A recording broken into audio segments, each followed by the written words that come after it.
Welcome my student, स्वागत है आपका हमारे YouTube चैनल पर। देखो लास्ट हमने डिस्कशन किया था एक्सरसाइज 3.3 का क्वेश्चन नंबर 3 और 4। आज हमने डिस्कशन करेंगे question number 5 and question number 6। देखो क्वेश्चन नंबर 5 में लिखा था measure of two extend angles of a parallelograms are in the ratio of 3:2। Find the measure of each of the angle of the parallelograms. देखो इसका मतलब क्या हुआ, इधर देखो जब अपने पैरेललोग्राम्स बनाते हैं, यहां में लिखा A B C and D, तो देखो एंगल ए और बी का रेशियो कितना है 3:2। तो अपने सॉल्यूशन में क्या लिखेंगे, लेट द मेजर ऑफ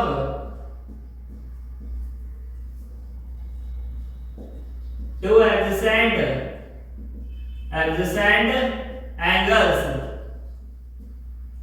देखो एंगल ए और एंगल बी दे रखा आपने। एंगल ए हमने कितना एज्यूम कर लिया 3x और एंगल बी हमने कितना लिया 2x। यहां रेशियो दिया है 3:2, तो ये ध्यान रखना यहां एंगल नहीं है 3 डिग्री 2 डिग्री, यहां रेशियो केवल अपने पास। तो अपने को इस एंगल है, इसकी एंगल x की वैल्यू अपने को फाइंड करना है। तो देखो एंगल ए कितना हुआ 3x और एंगल बी कितना हुआ 2x। Question number first question number second में अपने डिस्कशन कर चुके हैं कि एडजेसेंट एंगल आर सप्लीमेंट्री, कि angle A plus angle B दोनों का सम कितना होगा 180। Angle A plus angle B equal to कितना होगा 180। ये मैंने आपको लाइन में लिखवाई थी, adjacent angles are supplementary. Supplementary का मतलब क्या होता है, आर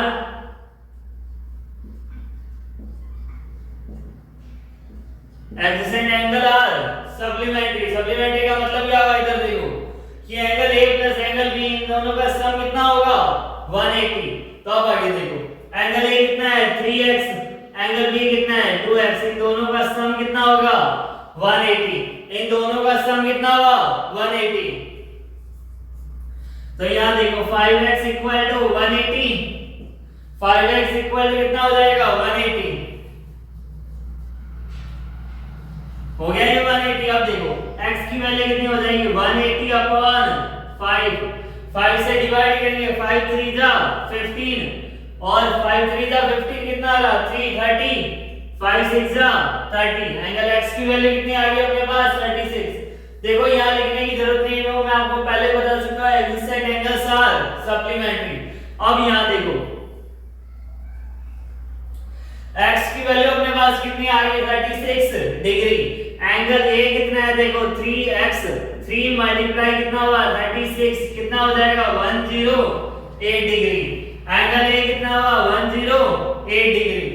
एंगल बी कितना हो जाएगा, देखो एंगल बी इक्वल टू कितना होता है 2x, लिखा है angle B equal to 2x। तो यहां कितना हो जाएगा 2 मल्टीप्लाई 36, कितना आंसर आ गया 72 डिग्री। अब देखो यहां 72 और यहां 108 है।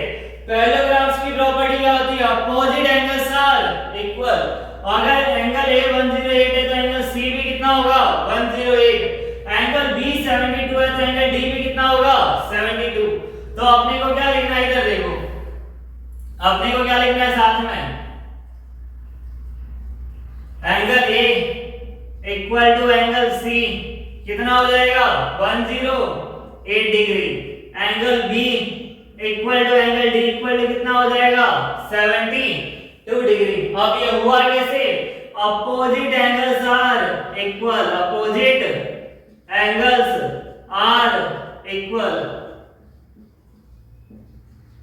तो यहां देखो सबसे पहले अपने पास दे रखा था एडजेसेंट एंगल्स आर पैरेललोग्राम्स, तो यहां लिखा था 3:2। तो मैंने आपको क्या बताया, अगर यहां 3:2 है तो यहां 3x और यहां 2x, अपने को इस एंगल की वैल्यू फाइंड करनी है। तो हमने क्या रखा, let the measure two adjacent angle कितना हुआ 3x और 2x।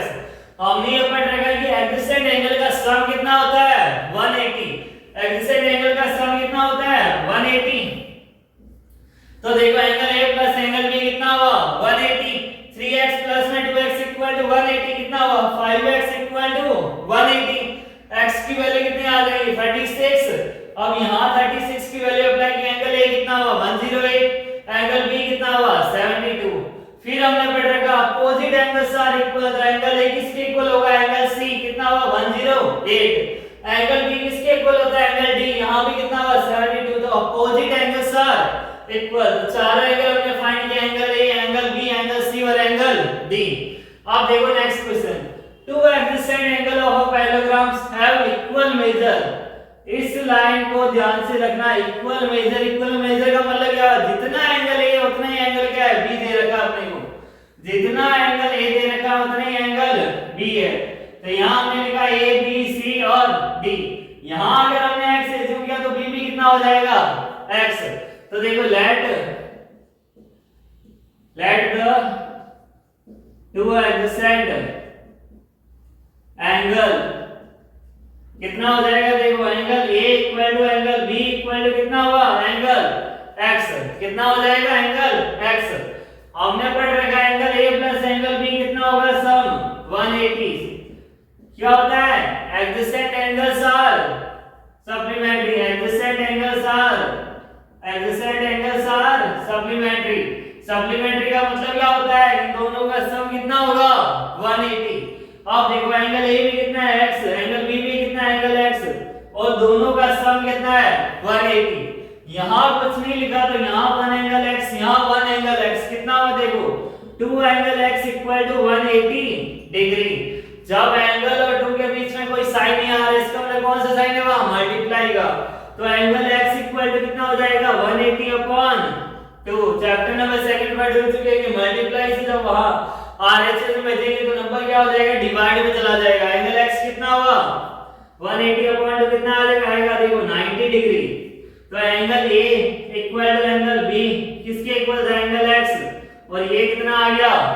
90 डिग्री। तो एंगल a भी 90 और एंगल b भी कितना हुआ? 90। एंगल a भी 90 और एंगल b भी 90। जब 90 डिग्री आ रहा है इसका मतलब क्वाड्रिलेटरल कौन सा बना? देखो a b c d। आपको एंगल पे नहीं बनाना, कितना हो रहा है ये? यहां 90 और यहां 90। यहां हमने लिखा एंगल a किसके इक्वल होगा? Angle c। और एंगल b किसके इक्वल होगा? Angle d। अगर एंगल a 90 है तो एंगल c भी कितना होगा? 90। एंगल b 90 है तो एंगल d भी कितना होगा? 90। तो आपको इधर क्या लिखना है? Angle a equal to angle c equal to कितना हुआ? 90 degree. Angle b equal to angle d equal to कितना हुआ? 90 डिग्री। तो देखो चारों एंगल अपने पास कितना हो गया? 90 डिग्री। तो ये हो सकता है, देखो पैरेललोग्राम से ये क्या होगा? अपोजिट साइड्स इक्वल है तो कौन सा रेक्टेंगल बनेगा यहाँ? तो ये ऑल साइड्स देखो यहाँ एंगल कितना है? 90 डिग्री है। अपोजिट साइड्स इक्वल है तो देखो रेक्टेंगल में भी ये प्रॉपर्टी होती है। अब देखो हमारे पास क्वेश्चन में रेशियो गिवन था 3:2। तब हमने वैल्यू फाइंड की, x की वैल्यू फाइंड की और a और b की वैल्यू फाइंड की। उसके बाद हमने अपोजिट एंगल्स को इक्वल रखा। यहां अपने पास लिखा था इक्वल मेजर। इक्वल मेजर का मतलब है कि एंगल a जितना है उतना ही एंगल b है। हमने दोनों पे कितना एज्यूम कर लिया? एंगल x है कोई। तो देखो एंगल x की वैल्यू फाइंड के लिए कितना होगा? 180 अपॉन 2। एंगल x कितना है यहाँ? 90 डिग्री है। 90 डिग्री है तो आपको राइट एंगल बनाना है। राइट एंगल बनाएंगे, देखो एंगल ए बी कितना हुआ? 90। तो अपोजिट एंगल्स आर इक्वल। यहां क्या लिखना है आपको? Opposite angles are equal. Parallelogram से क्या होता है? Opposite angles are equal. Angle A किसके इक्वल होगा? Angle C. और एंगल बी किसके इक्वल होगा? Angle D. अगर स्टूडेंट आपको मेरी वीडियो पसंद आई हो तो please like share and subscribe जरूर कीजिए। Thank you so much, best of luck.